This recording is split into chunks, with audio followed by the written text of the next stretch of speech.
The Old Man on the Mountain, Lester Hughes. In December 1989, I got married and a few days later I took a trip south on the Blue Ridge Parkway. So I went to visit a friend who was well respected in dog fighting. Even not knowing the way, we had no problems getting there. By the side of the road, there was a creek, and on the other side of the creek, we saw what we were looking for.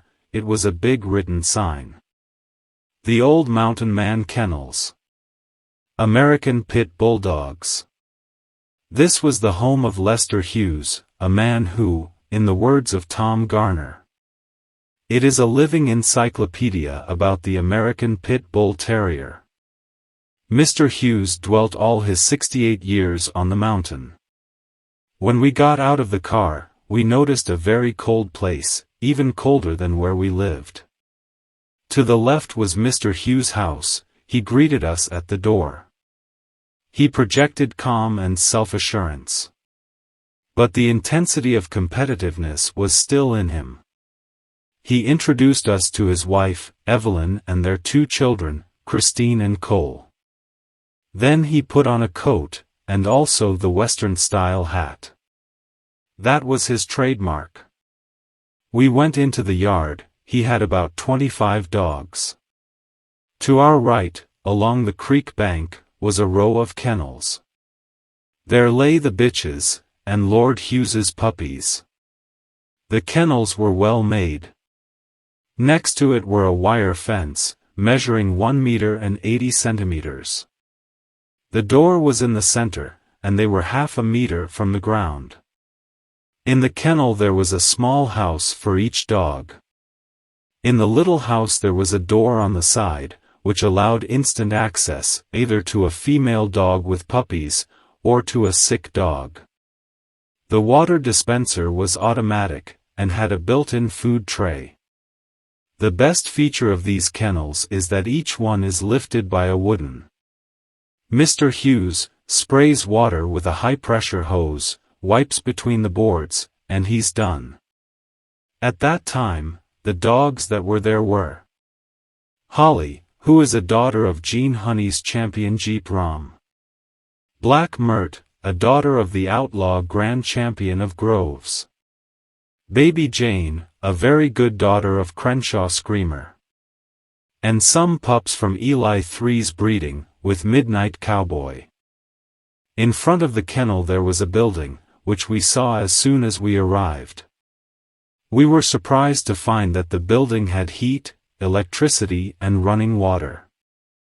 Inside the building consists of a small office, a heated delivery room, a bathroom, and a carpeted main room, which was the site of much bulldog history. The back door opened onto a covered area over the creek. It had a series of narrow bridges. They were footbridges that crossed the creek. Behind the building, the creek splits into 2 arms and then joins together, forming a small stone island. And on this island, on both sides of the creek, there were several bulldogs, who were barking and running to and fro. They were on overhead wires, and trying to get our attention. Each dog had a kennel. The kennels were waterproof, and also away from the cold. And some had a barrel, which was partially embedded in the ground, on the bank of the river. The dogs drank fresh water from the creek itself. They felt at home. They jumped from one side to the other, in the water of the rocks.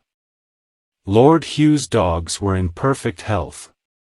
Among them were the dog Long Wordo, a son of the same blood as Champion Jeep, who proved to be a great producer.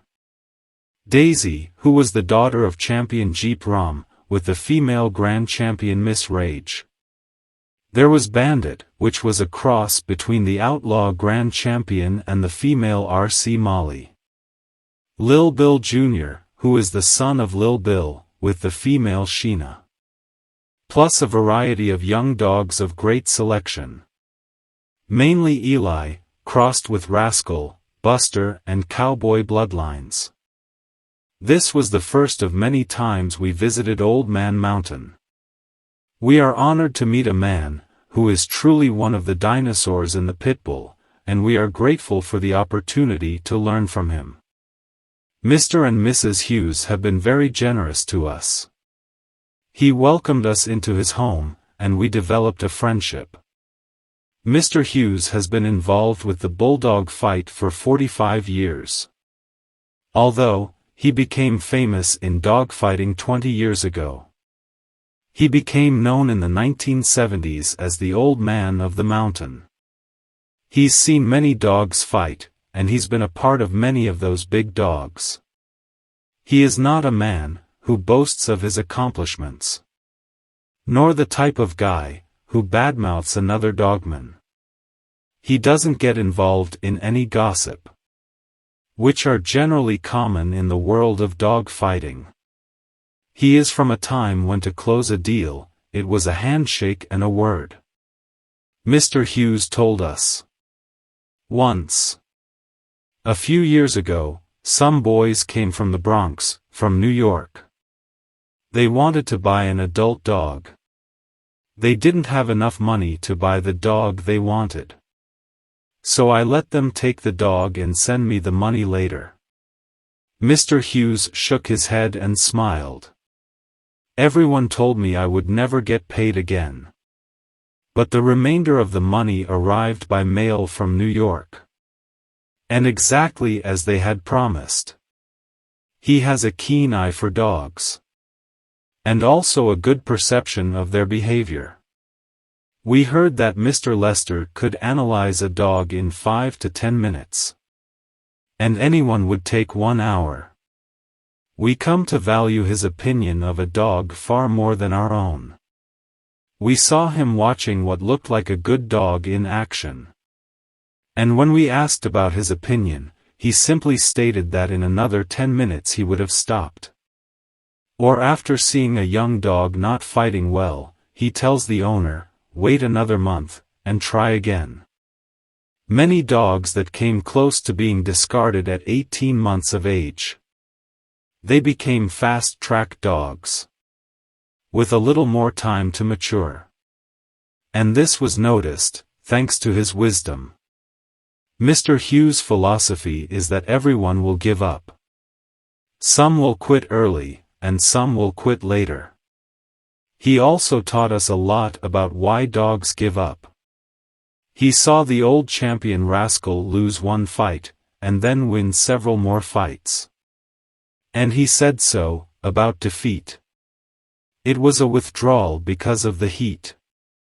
Rascal wasn't afraid of the other dog. In fact, when they calmed him down, he was struggling to find his opponent. And it makes sense that a dog can't get back into the fight. Because your senses are starting to fail due to heat, serious injury, exhaustion or shock. And it shouldn't be frowned upon. It is not the same dog, which stops because it is afraid of its opponent. We asked him what he thought of today's dogs compared to back then when he started dogfighting. He told us the general quality of the fast-track dogs. Today it is considerably larger than 30 or 40 years ago. And that today there are many more dogs, with incredible abilities. With a hard mouth, and gameness out there. He also told us that the way gameness is viewed has changed, particularly as it relates to cold dogs. Cold was not a term used by dogmans 40 years ago. A dog was gameness or mutt. Mr. Hughes stated that many creations were stopped by this way of thinking. I started putting dogs to fight when I was still a teenager. Started Mr. Hughes. We were sitting in the kitchen with him and his wife. And we asked how he got started with the bulldogs. He said, back then, everyone had dogs, and there were a lot of fights going on around here. I had a large collie dog then, supposedly a thoroughbred. But I believe it was a crossbreed, with a bulldog because he had a big head, and weighed about 29 kilos. His name was Jack. We drove him all over the county. He had beaten nearly every dog in the area. One day my uncle and I were sitting with Jack, right on the bank of the river. Back then, it was more of a trail than a road.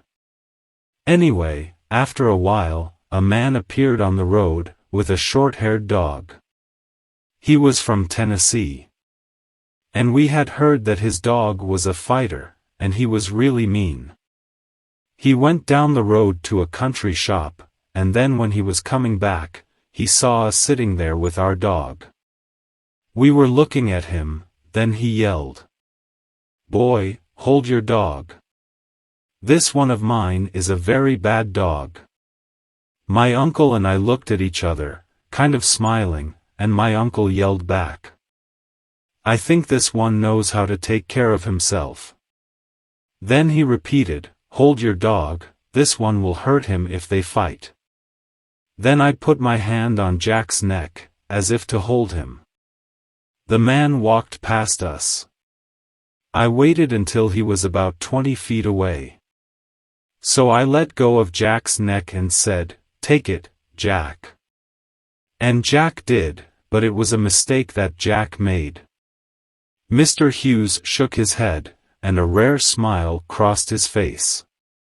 You couldn't see the dog because of the cloud of dust. But when we got to see, Jack had his back turned. The other dog got a good grip on the knee, and Jack started to cry a little. It didn't take long, and Jack was doing nothing but crying.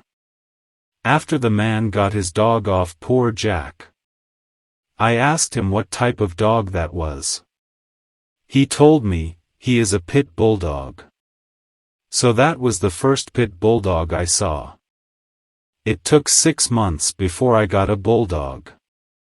I don't know how good they were, but they won some backyard fights. If any of them gave up, we'd just put them back on their chain. And then we'd say he'll do better next time. Bulldogs were very rare back then. I got my first bulldogs from a man in Tennessee. That the man I met that day with Jack introduced me. We had some terrible fights, and the only conditioning the dogs did. It was to go hunting with us in the forest. At that time, we had not heard of the treadmill. Mr. Hughes told us that when he started to book serious fights with the dogs, most matches were old country rules. In your own words. We used to let them fight until the dog stopped, or the owner got his dog. These were the rule of our time. One of the first dogs he put to fight was the old Ranger dog. He is the son of Cotton Bullet. He went up against a Smithfield crowd. When I showed up with my dog, nobody really knew me. They had money. They wore rings that looked like they were worth my house, and gold tie clasps. I didn't know if they were willing to accept the amount I had to bet. Then a guy came over and supported me, his name was Whitey something. He asked me about my dog. And then he said, "Gentlemen, any of you who want to gamble, come over here, and let me know your name and who you are." Some of them just looked on with disdain. As if to say, "Do you think you have so much money?" Then he reached into his pocket, pulled out a wad of bills. They were $100 bills. So he said, "If that's not enough, I have more in the other pocket. And if that's not enough, I have more in the trunk of my car." Ranger won the fight quite easily in 58 minutes. And Whitey had all those men lined up to pay him when it was all over. The fight was set up by a man named Hughie Hicks. Hughie brought me a dog, which he wanted to fight these same people. When the dog arrived, he weighed about 41 pounds. We competed with a weight of 35 kilos, according to the rules of the old country. Before the fight ended, I got to know which dog we were putting to fight. I had already lost 6 months ago, to that same opponent. That dog's name was Duke. He was big and black, the son of Big Boy. The owner of HUGHES said the only way the fight could happen was old country style. Evelyn trained him for that fight. Then Mrs. Hughes spoke. He was so big he could drag me, but he was trained in obedience. And he would stay still while you put the leash on him. Then he would jump on the treadmill, and run like crazy. He looked like a calf. He was so well trained that a woman or child could handle him. Then Mr. Hughes spoke. Except when it was time to take him to the ring. It took William Cable, Bruce King and myself to get him in the ring. Mrs. Hughes laughed. The three had to carry it, one in the middle, one in the back and one in front. And the one in front had to hold his head tight. If his head were let go, he would bite you. He was making a screaming noise in the back of his throat that was scary to hear. Mr. Hughes continued. LP conditioned and manipulated the other dog, and boy was there no way I could win. They were quite confident and their dog had already beaten this dog. They had all kinds of chances in the fight. We let them go, and Duke walked across and grabbed that dog. I don't think there was a hair on that other dog, touching the ground. Ms. Hughes added. That old dog was there more than 3 hours. Do you have any idea how long this is? It took so long that they wanted to let Lester go and change coaches. But the only reason Duke was fighting was because Lester was talking to him and encouraging him. If he had gone, he would have gone too. At one point, LP said, "Why don't you get out of your dog's way and let him go?" So I said okay, I'll get out of his way and stepped to the side. That dog came over to where I was and looked at me, then looked at the other dog that was lying down. So he went back and grabbed that dog's throat, and started shaking again. Once again Duke was down, and Lester was on his knees with his face towards Duke. He was talking to him, said Mrs. Hughes. The Duke got back to his feet, Lester spoke to him. LP turned to the crowd and said, "I don't know what Mr. Hughes is saying to that dog." Mr. Hughes and Duke won the fight in 3 hours and 25 minutes. The other side decided their dog was dead and gave up. The old ranger, I don't know how many he made under the rule of the old country. But he defeated everything we put against him. That son of a bitch was going to attack me if I didn't do what he wanted. I remember one time I put it on a 20-foot chain behind the barn. As I approached him, I noticed he had a wild look in his eyes. I wasn't sure if he intended to be friendly or to bite me. But when I approached, he came at me. He jumped towards my face. At the last minute, I turned around. Evelyn had given me a new winter coat for Christmas. The ranger bit into the collar of the coat, and tore off a large piece. He started to shake as hard as he could, that piece of coat that he ripped. The second time I knocked him out, and I thought I had killed him. When he came to, he was as friendly as a puppy. I believe that dog had flashbacks or something. Most of the time he would love me to death. But every now and then he would look at me like, "Who the hell are you?" Once I came with a bucket of feed. Back then, buckets were made of metal. He advanced on me again. I spun that bucket and hit him in the head so hard I thought I had killed him again. He woke up and acted as if nothing had happened. Another time I was working with him on what we called the merry-go-round. I put a chicken in a cage for him to chase. He ran so fast that he broke his training equipment. I took it right away, but he wanted to take it anyway. Man! We had a terrible fight that day. Ms. Hughes added. You could never turn your back on the ranger, at least I never did. You never really knew what was going on in his head. Remember that night the ranger got loose? And that he jumped on a dog by the river? Mr. Hughes nodded. It was pitch black and the middle of winter. Ranger nearly drowned the other dog. I waded into the creek and nearly died of cold to separate the dogs. Up until this point, Mr. Hughes was smiling and laughing as he reminisced about Duke and Ranger. Suddenly, he got serious again. I didn't usually see much danger in a dog that was vicious.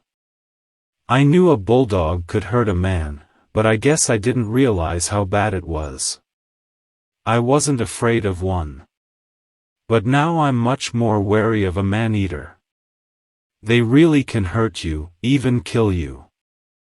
Honestly, I don't believe a grown man could kill a 30-kilo bulldog without a gun if he decided to attack you.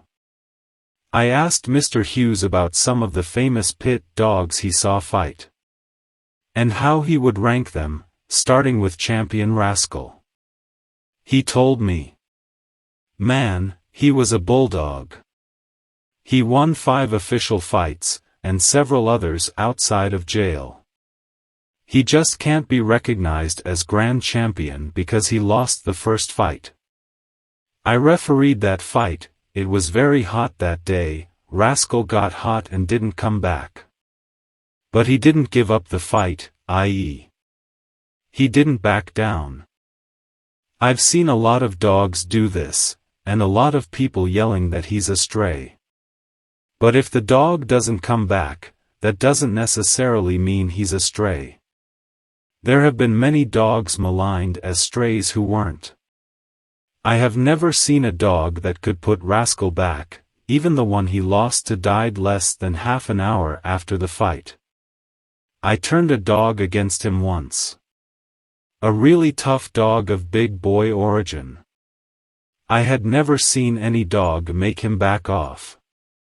Rascal made him back off, and kept him going for over an hour until he gave up.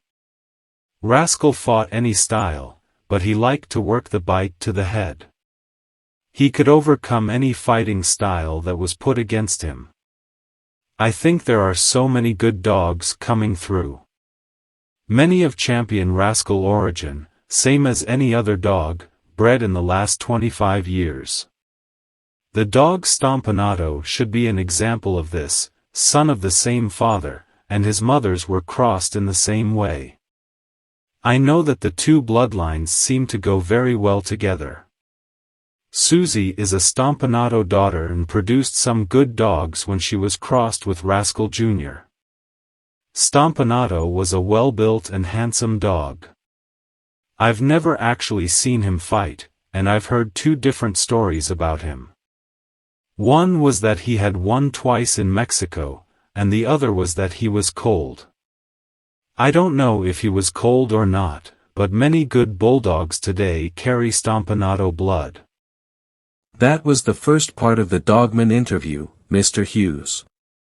Subscribe so you don't miss the next part.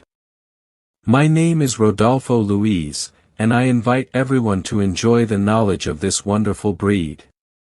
Subscribe so you don't miss the next video. God bless you all. I went.